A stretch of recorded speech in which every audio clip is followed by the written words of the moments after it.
j'aimerais aujourd'hui faire une vidéo sur le yoga slow, le yoga doux, et puis quelques directions pour les méditants et les pratiquants de yoga qui veulent une pratique qui soit restaurative, qui soit contemplative, méditative, et se sortir un petit peu des activités effrénées du quotidien, d'un rythme qu'on a l'impression qui nous échappe, d'une situation où on s'essouffle.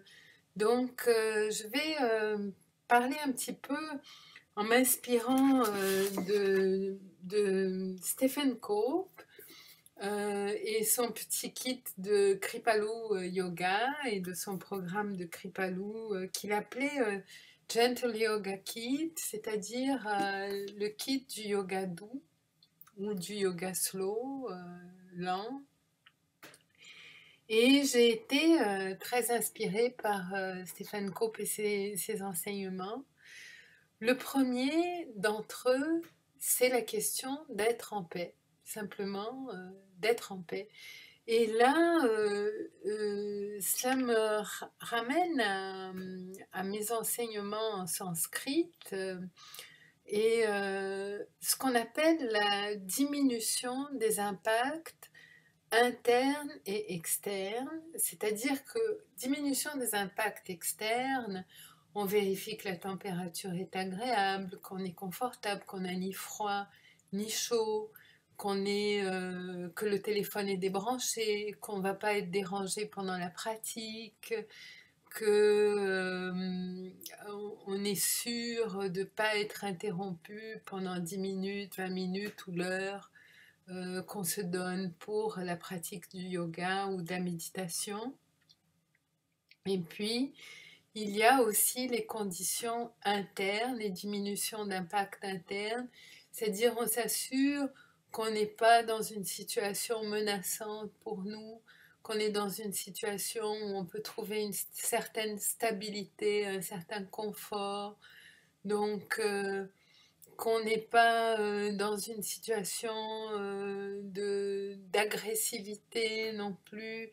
Et ce qui peut nous aider, c'est certains désarmements pendant la pratique, c'est-à-dire qu'on est en compétition avec personne, ni avec soi-même. C'est pas un combat, c'est pas une lutte, c'est pas un défi. Il s'agit simplement de se déposer sur son tapis, se déposer sur son coussin ou se déposer dans son lit. Ça dépend où est-ce qu'on va pratiquer la méditation ou le yoga lent.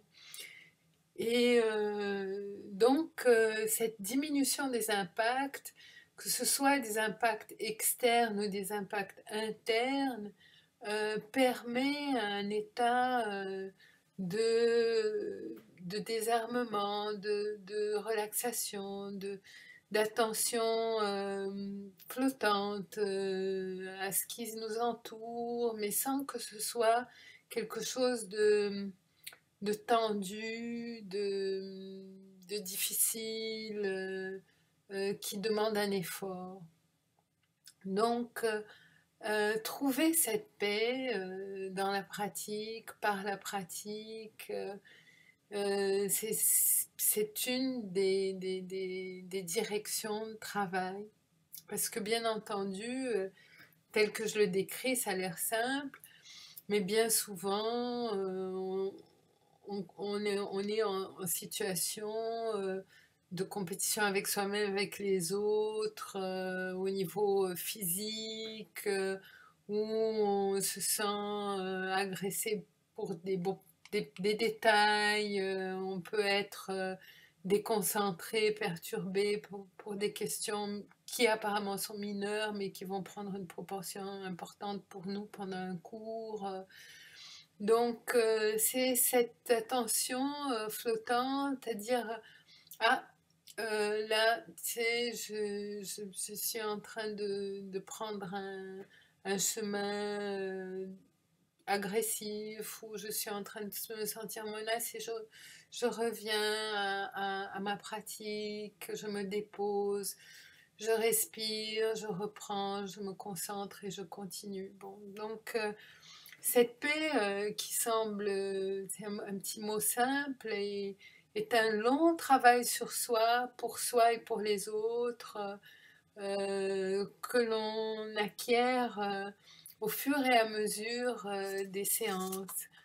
L'autre question, c'est que j'ai beaucoup aimé, c'est tout va déjà bien. C'est-à-dire qu'on se met souvent une série de conditions pour se dire que ça va aller bien. On va être apprécié, on va être aimé, on va être reconnu, on va avoir un certain montant d'argent, on va avoir une certaine reconnaissance amoureuse, on va avoir des amis, enfin, on va avoir une bonne santé, on va avoir des conditions spirituelles optimales pour pratiquer. Et là, je veux dire, on prend la vie comme elle vient et on se prend comme on est et on plonge dans la pratique en se disant, bon, ben, aujourd'hui j'ai un petit peu mal à l'épaule, j'ai le ventre un peu gonflé, je suis fatiguée. Oh, je viens comme je suis, et puis je m'autorise de faire l'effort que je peux dans les conditions qui me sont possibles. Évidemment, bien souvent, avant la pratique du yoga, on demande l'aval d'un médecin, d'un professionnel de la santé, autant pour la méditation que pour la pratique effective physique, parce que la méditation, on peut avoir des restrictions du type cérébral pour méditer, et puis on peut avoir des restrictions physiques pour les mouvements. Mais le fait est que, avec l'aval des professionnels de la santé, il existe des professeurs de yoga qui sont même des vétérans. Il y en a même un aux États-Unis qui a amputé des deux jambes et qui fait cours et qui est professeur. Et donc, ça ne l'empêche pas d'enseigner la méditation, d'enseigner une série de positions. Et le simple fait de les parler, de les décrire, les personnes vont les faire et puis vont effectuer les positions, alors que lui ne les effectue pas toutes, évidemment. Mais avec ses bras, il est capable de tenir des positions que nous, je veux dire, qui avons les deux jambes, souvent, ben, nous ne le faisons pas.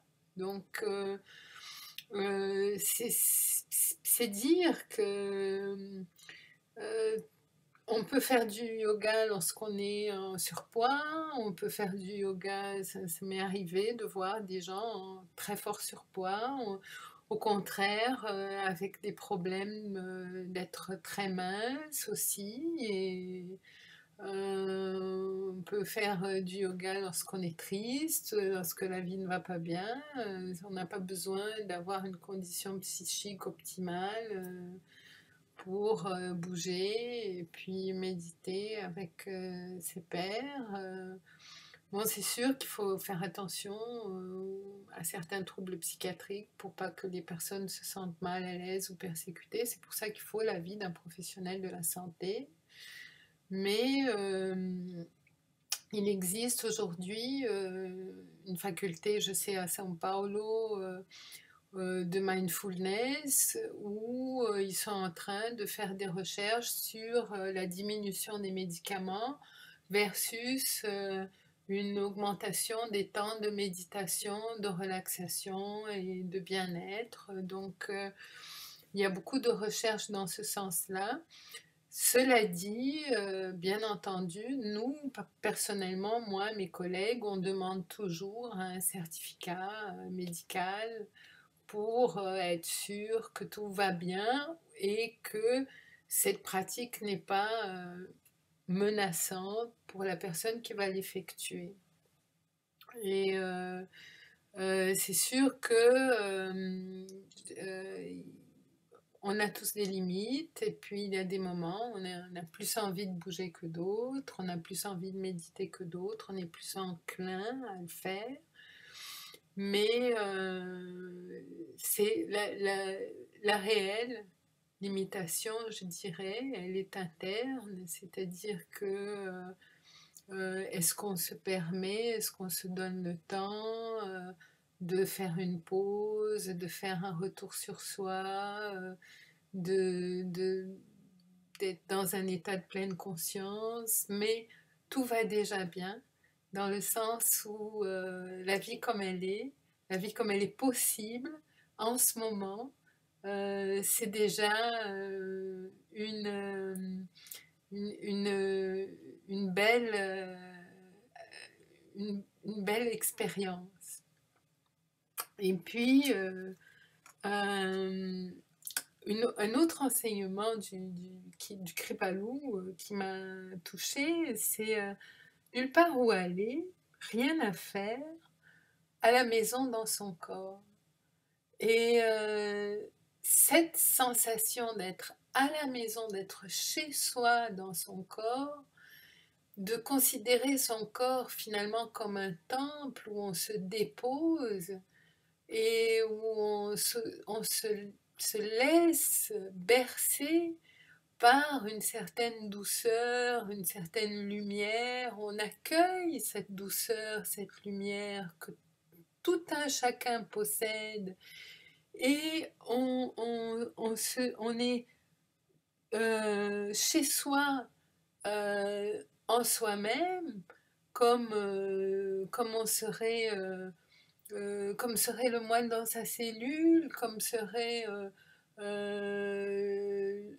ou le moine dans son temple, quelle que soit sa religion, c'est-à-dire qu'on est dans un endroit apaisé, un endroit serein, où on peut se déposer complètement à mesure qu'on développe la pratique. Donc, c'est intéressant. Donc, et puis, aussi avoir confiance dans la sagesse que le corps a connaissance de.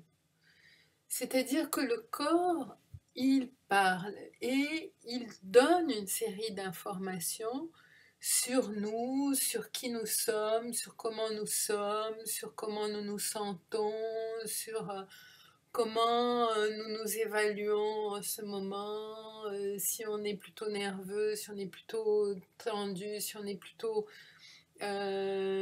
heureux, si on est plutôt calme, plutôt anxieux, plutôt déprimé, plutôt... Le corps a toutes sortes de signes qui vont de la transpiration à la rougeur, au tremblement, au bien-être, à la respiration aisée, détendue. On a toutes sortes de respirations et ces respirations en disent long si on respire en profondeur, si on respire bien ou si on, au contraire, on a une respiration courte.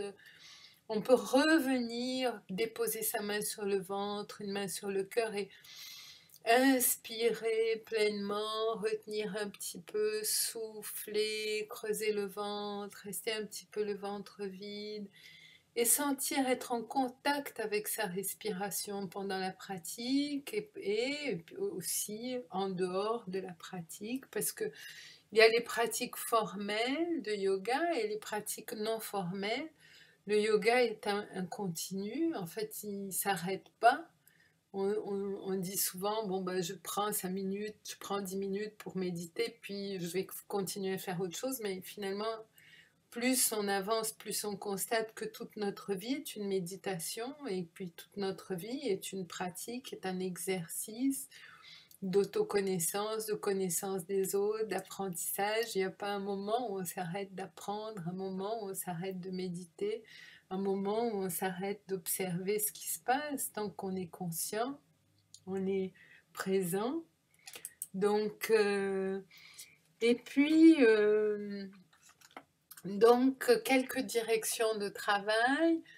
La respiration qui est importante, la respiration complète, la relaxation, la, la sensation, le- se permet de sentir comment on est, comment sont les autres autour de nous, développer cette question du feeling et du sentiment, des émotions, observer quelles sont les émotions qui viennent et puis se permettre. Et je terminerai par là ces petits enseignements simples pour la méditation, se permettre de sentir la fatigue, la colère, la frustration, l'angoisse, jusqu'à ce que finalement, comme des nuages qui passent, ces émotions passent et puis on arrive à un certain détachement, un certain respect, une certaine présence à soi sereine, en se permettant donc que viennent toutes ces idées. Maintenant, quelques conseils pratiques. Donc, si on est assis ou si on est étendu, on peut rentrer rapidement en méditation en mettant la main droite sur le ventre, la main gauche sur le cœur, en prenant une inspiration profonde, en gonflant bien le ventre, en séparant un peu les côtes, en gonflant bien les poumons d'air, et puis on retient et on souffle. On peut souffler par le nez ou par la bouche. Voilà, et puis on retient. Et on peut associer à cette respiration une émotion douce. On inspire la paix, le calme, la sérénité, et on expire la paix, le calme, la sérénité. On s'entoure d'un sentiment de bien-être. On inspire un certain bien-être, une certaine douceur, peut-être une lumière.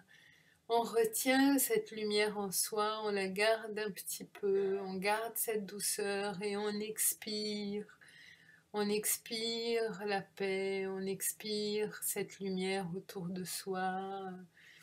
Et on peut ajouter les bras, donc on peut simplement s'étirer. On inspire, on s'étire et on expire, on éparpille cette lumière autour de soi et on revient en namasté. Merci beaucoup pour votre attention.